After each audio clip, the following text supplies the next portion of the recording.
పూర్వం విక్రమాదిత్య పరిపాలన సమయంలో తాను సామంతరాజ్యాల్లో ఒకటైన పుష్పగిరి సామంతరాజ్యాన్ని రాజేంద్రుడు అనే రాజు పరిపాలించేవాడు. ఆ రాజుకి ఒక కుమారుడు ఒక కుమార్తె ఉన్నారు. పిల్లలు పుట్టిన సమయంలో రాణి మరణించారు. ఇలా రోజులు గడుస్తుండగా ఒకరోజు రాజ్యసభలో మహామంత్రి లేచి, మహారాజా, మన రాజ్యంలో వర్షాలు పడక పంటలు పండక రాజ్యంలో ప్రజలు కరువుతో అల్లాడుతున్నారు. అప్పుడు మహారాజు గారు, ఏం చెప్తున్నారు మంత్రివర్య? రాజ్యంలో ఇంతటి పరిస్థితి నెలకొంటే మీరు ఇంత ఆలస్యంగా చెప్తున్నారా? రాజపురోహితులు గారు, ఈ విపత్తు నుంచి బయటపడడానికి ఏమైనా పరిష్కార మార్గం ఉందా మనకి? మహారాజా, ఇటువంటి ఆపత్కాల సమయంలో మనం యజ్ఞ యాగాదులు చేసి దేవతలను సంతృప్తిపరిస్తే మనకు వర్షాలు పడేలా వారు కానీ మహారాజా, ఇది సతీ సమేతంగా చేయవలసిన యజ్ఞం.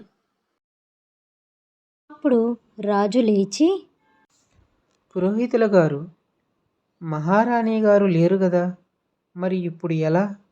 అప్పుడు పురోహితుడు, మీరు ద్వితీయ వివాహం చేసుకోవలసి ఉంటుంది.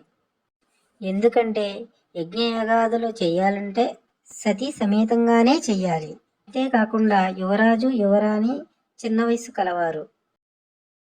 పురోహితుల గారు చెప్పింది బాగా ఆలోచించిన మహారాజు ఒక శుభముహూర్తాన పెళ్లి చేసుకున్నారు.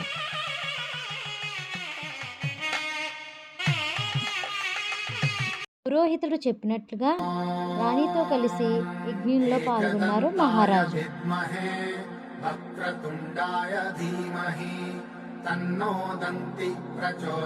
యజ్ఞం చేసిన మర్నాడు నుండి వర్షాలు బాగా పడి పంటలు బాగా పండాయి. రాజ్యంలో ప్రజలంతా సుఖశాంతులతో ఉన్నారు.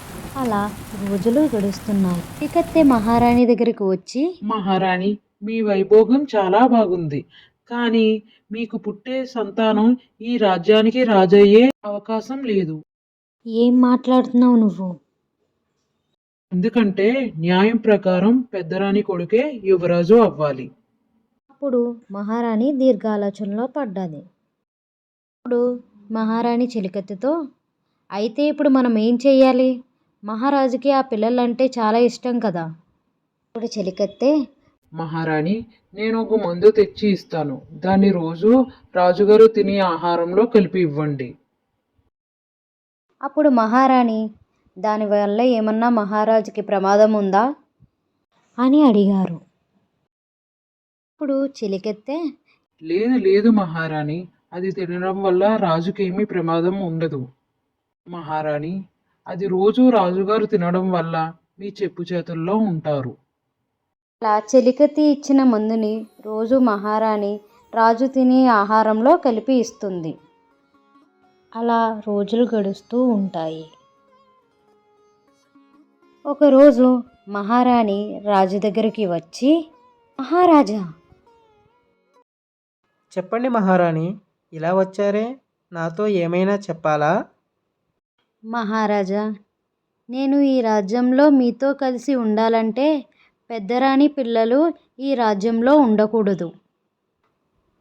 అది విన్న మహారాజు, ఎంత మాట అన్నారు మహారాణి? పసికందులను నేను ఎలా దూరం చేసుకోగలను? అప్పుడు మహారాణి, అయితే మహారాజా, రాజ్యంలో వారైనా ఉండాలి లేక నేనైనా ఉండాలి. మహారాణి అన్న మాటలకి రాజుకి ఏం చేయాలో అర్థం కాక ఆలోచనలో పడ్డారు. చూశారు కదా, అప్పటికే మహారాణి వశమైన మహారాజు ఏ నిర్ణయం తీసుకుంటాడో వచ్చే భాగంలో చూద్దాం. మంచి స్టోరీస్ కావాలంటే మా ఛానల్ని లైక్ చేసి, షేర్ చేసి, సబ్స్క్రైబ్ చేయండి.